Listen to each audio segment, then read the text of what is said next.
Kumakain na siya ng kasama niya.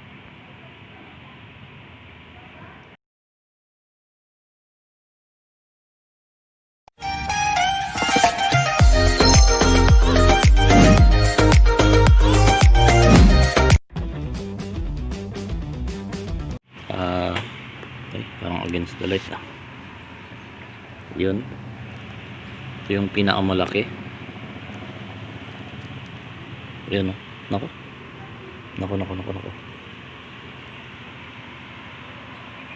Malaki na mga kadyo. Patanggal na itsura niya Diyan muna. Malaki na to. Naglilikot-likot. Ayan nakikita nyo na yun. Malaki na talaga. Ang bilis mga kaji. So iba talaga yung size na ito Malaki talaga siya. Ayun. Close muna natin. Tapos yung iba naman halos magkaka same size naman sila Yun nandyan sa taas. Yan. Yung kumakain na yan. Hipon yan mga kaji. So yan to. Ito malaki to. Medyo malaki din to. Pero hindi siya tulad ng isa. Yung isa talaga malaki. Kasi ang nangyari mga kaji, almost times 2 yan. Ito yung nagmo-molt. So makalamang lang ng dalawang molt yan. Malayo na yung talagang ilalamang niya So ito medyo malaki din to. Yan. Kita nyo ang daliri natin Malaki din yan. Ano pa ba? Ito mga kaji may malalaki na dito.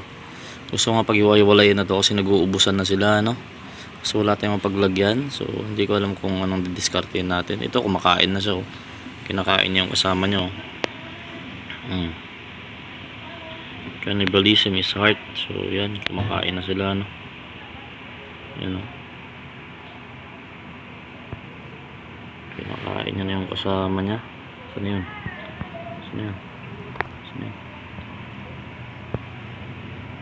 Ito na yung kumakain ng kasama.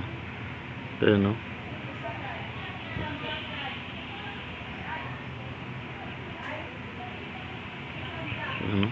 kumakain na siya ng kasama niya.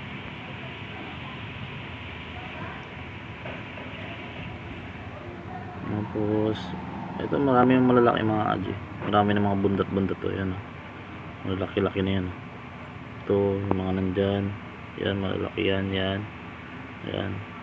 talagang halos lahat ng kaha mga kaji may malalaki halos ganun pero yun talaga kakaiba yung nandito ayan kita nyo naman mga kaji iba na yung laki nito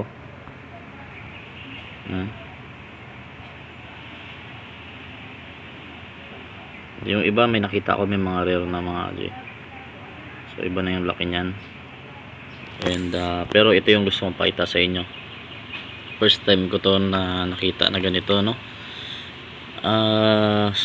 napakaliit niya pa mga kaji pero bad mold siya yun ang gusto kong malaman ba't gano'n nababad mold na pala yung ganito palang kalalaki ayan ba't sila nyo mga kaji bad mold siya. Hindi ko kalain na gagambang Japan is mababad molt ng ganito palang kalaki. So nangyayari pala talaga siya malaki, maliit, pwedeng maging mabad molt Grabe. Nangyayari pala talaga to.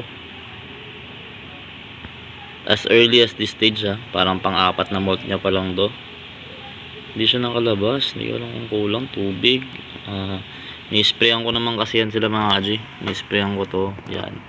Ng tubig pag binubuksan ko to Kaya hindi ko alam paano nangyari na nabad molt to ulit zoom natin so parang may lumabas sa tiyan nya so habang nagmumolt siya nabatak siguro ng nabatak to the point na sugatan na siya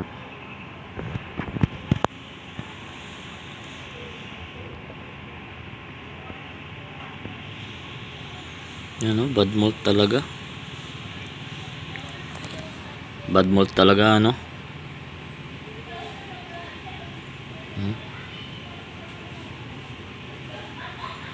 Nababad mold pala ganito kalaki. Napakaliit bad mold. So sa mga wala pang idea dyan mga ka-J, no? Yung mga orb weavers, so nagbabalat din sila. Ang lakas ng hangin. And pwede po kayong mag-breed ng gagamba kung gugustuhin nyo lang. Kasi ilang beses ko nung nagawa, so kaya nyo rin gawin, naniniwala ako, no? So yan, tutusin to mga di, mas maraming makasurvive dyan kung talagang pinag-iwahiwalay ko lang.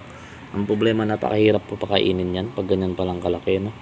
Pero try kong maghanap ng lalagyan ng gamot, and try natin pag isa-isahin, no? Yung medyo malalim, tapos palitan natin ng screen yung taas. So ito yun siya. So yun lang mga ka-J, no? Gusto ko lang pakita sa inyo na may senaryong ganito nangyayari, no? So yung gagamba, kahit napakaliit niya pa, may chances siyang maging bad mold, no? So yun lang, maraming salamat sa panonood, and update ko kayo kung ano mangyari, no? Yun lang.